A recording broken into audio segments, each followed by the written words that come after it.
देखिए, भारत की इतनी बड़ी ताकत है, इतनी बड़ी ताकत बन चुका है और जो है वो इकोनॉमी उसकी कहाँ पर है, उसकी फ़ौज कितनी बड़ी है। उस भारत ने पाकिस्तान और बांग्लादेश को एक साथ एक बहुत बड़ा धचका दिया है।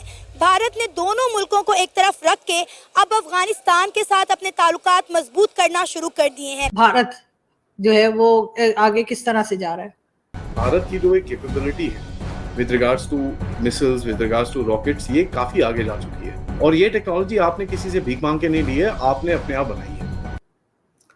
देखिए, पाकिस्तान की डीएनए की प्रॉब्लम ये है ना आरजू जी कि ये जो खैर एनीवेज, पर अगर आप धमकी देंगे कि हमारे पास परमाणु बम है, हम बराबरी के हैं, हमारा एक सॉवरेन मुल्क है, ये वो कोई सॉवरेन मुल्क कुछ नहीं।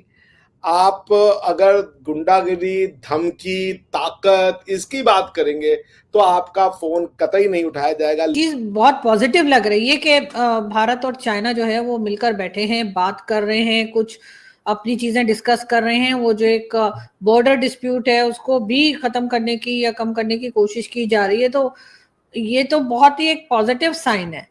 तो इस रीजन के लिए ये कितना इंपॉर्टेंट है? ठीक है, अमेरिका को तो टफ टाइम आप लोग मिलकर देंगे और देना भी चाहिए, लेकिन इस रीजन के लिए चाइना और भारत दोनों का मिल बैठना, दोनों की दोस्ती या दोनों का दोस्ती ना सही चले, बिजनेस के लिहाज से अगर हम कहें कि बातचीत करना जो है वो आपके लिए, आपके हिसाब से कितना इंपॉर्टेंट है? काफी अमन नहीं आएगा उससे इस रीजन में?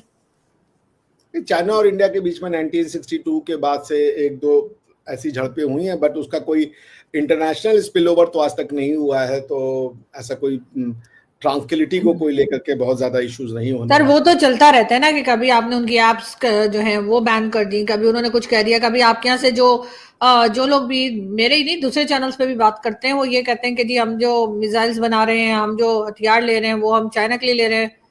ये और बात है कि फिर जब चलाने की बारी आती है तो वो गलती से उड़ के हमारे यहाँ जाते हैं, चाइना कभी नहीं जाते। तो देखिए, वो पाकिस्तान के डीएनए की प्रॉब्लम ये है कि खैर, तो मैं आपसे ये कहना चाह रहा था कि ये जो हमारी वाकई में जो डिफेंस का थ्रेट है, परसेप्शन नहीं रियलिटी है, वो चाइना है और Pakistan plays role of a nuisance maker.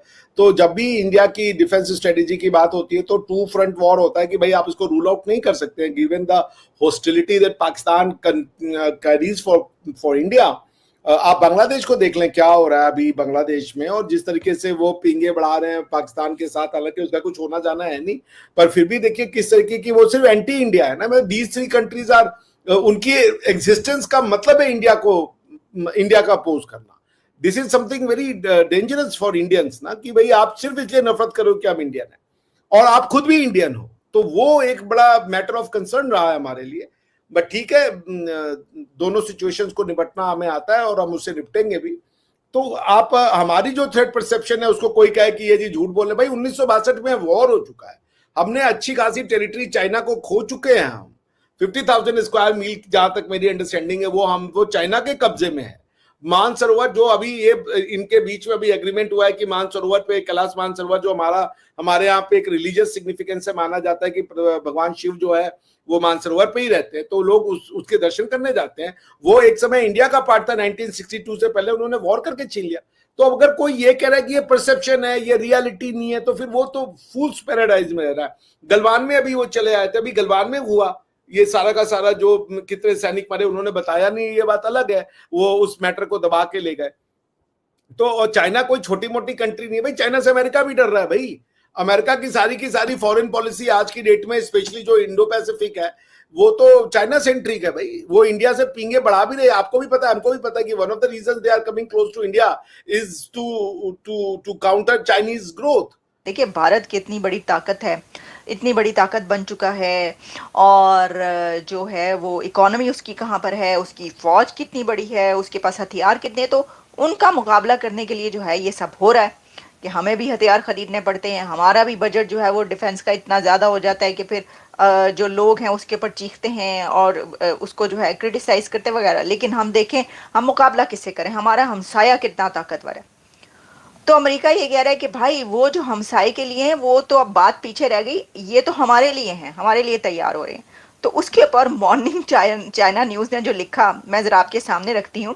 अब ये चाइना का मीडिया है, मुझे हैरानी ये हो रही थी, तो चाइना के मीडिया पे इससे पहले चाइना के ऊपर, चाइना के मीडिया पे नहीं बल्कि यही जो एक टॉपिक है इसी के से मुतालिका जो चाइना का ऊपर कंपनीज पर भी सैंक्शंस लगी, और अभी भी जो बात कही जा रही है वो ये कहा जा रहा है कि चाइना को अमेरिका ने कहा है कि तुम अगर मदद करोगे तो तुम्हारे ऊपर भी जो है वो सैंक्शंस लगेंगी। और फिर जो हमने पिछला प्रोग्राम किया उसमें हमने इसके ऊपर भी बात की कि क्या चीन जो पाकिस्तान की डिमांड वो पूरी कर पाएगा इस सिचुएशन में, कि जबकि उसको ये डर है कि प्रोलिफरेशन के जो इल्ज़ामात आ रहे हैं तो उसकी वजह से उसको बड़ा हार्ड टाइम देखना पड़ रहा है और देखना पड़ सकता है। तो जो चाइना का मीडिया है वो ये लिख रहा है कि ये जो एक डेवलपमेंट है ये बता रही है कि how far the ones close ties between Washington and Islamabad अब कहाँ पर जाकर ठहरी है। वही वो बात कर रहे हैं कि वो जो हम में तुम में निभा था, तुम्हें याद हो कि ना याद हो, वही वादा यानी वफा का, तुम्हें याद हो कि ना याद हो। तो अमेरिका और पाकिस्तान के बीच ये सिचुएशन है। मुझे तो डर ये है कि कहीं ये वाले हालात कुछ ही दिन में चाइना और पाकिस्तान के बीच ना हो जाएं, जो हालात चल रहे हैं कि दोनों एक दूसरे को कह रहे होंगे वो जो हम में तुम में निभा था, तुम्हें याद हो कि ना याद हो। अच्छा, फिर जी इसके अंदर ये कहा गया है कि ये बल्कि चाइना का जो मीडिया वो भी ये लिख रहा है कि ऑब्जेक्टिव्स, कि क्या इसका मतलब ये है, उसका कहना ये है कि whether Pakistan has shifted the objectives of nuclear weapons and ballistic missile program long intended to counter those of India. और फिर उसने कहा कि जो 3 जंगें जो हैं वो भी लड़ेंगी। जैसे जैसे डोनाल्ड ट्रंप का कुर्सी संभालने का टाइम पास आ रहा है, वैसे वैसे पाकिस्तान का बुरा टाइम स्टार्ट हो रहा है। और हाल ही में अमेरिका ने पाकिस्तान के मिसाइल प्रोग्राम के ऊपर सैंक्शंस लगा दिए, और उनका ये कहना था कि पाकिस्तान बहुत ही लॉन्ग रेंज की मिसाइल बना रहा है, जो कि एक खतरा है वर्ल्ड के लिए। और पाकिस्तान जैसा अनस्टेबल देश के ऊपर बहुत ज़्यादा भरोसा भी नहीं किया जा सकता, क्योंकि पाकिस्तान का ये हिस्ट्री रही है कि पाकिस्तान ऐसे वेपन्स की स्मगलिंग और नॉर्थ कोरिया जैसे देशों को बेच देते हैं पैसों के लिए। इस पर पाकिस्तानी मीडिया का ये कहना है कि एक तरफ जहां इंडिया के ऊपर कोई भी सैंक्शंस अमेरिका नहीं लगाता बल्कि इंडिया को फैसिलिटेट करता है, वहीं दूसरी तरफ अमेरिका सिर्फ बहाना ढूंढ रहा है पाकिस्तान के ऊपर सैंक्शंस लगाने का। और क्योंकि पाकिस्तान MTCR का मेंबर भी नहीं है, इसलिए पाकिस्तान के ऊपर और ज़्यादा सख्ती बरती जा रही है। लेकिन पाकिस्तानी मीडिया को ये सारी चीज़ें समझ नहीं आती। उन्हें सिर्फ यही लगता है कि उनके खिलाफ साजिश हो रही है, भले ही उनकी ही गलती क्यों ना हो उसमें।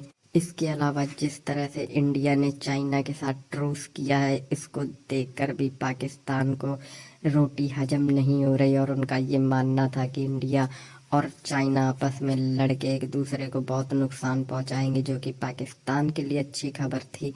लेकिन अब जब से पीस टॉक स्टार्ट हुई है और डिसएंगेजमेंट होने लगी है पाकिस्तान के लिए, ये भी एक बुरे सपना जैसा है कि इंडिया बिना किसी नुकसान को झेलते हुए चाइना जैसे बड़े मुल्क से भी जीत गया।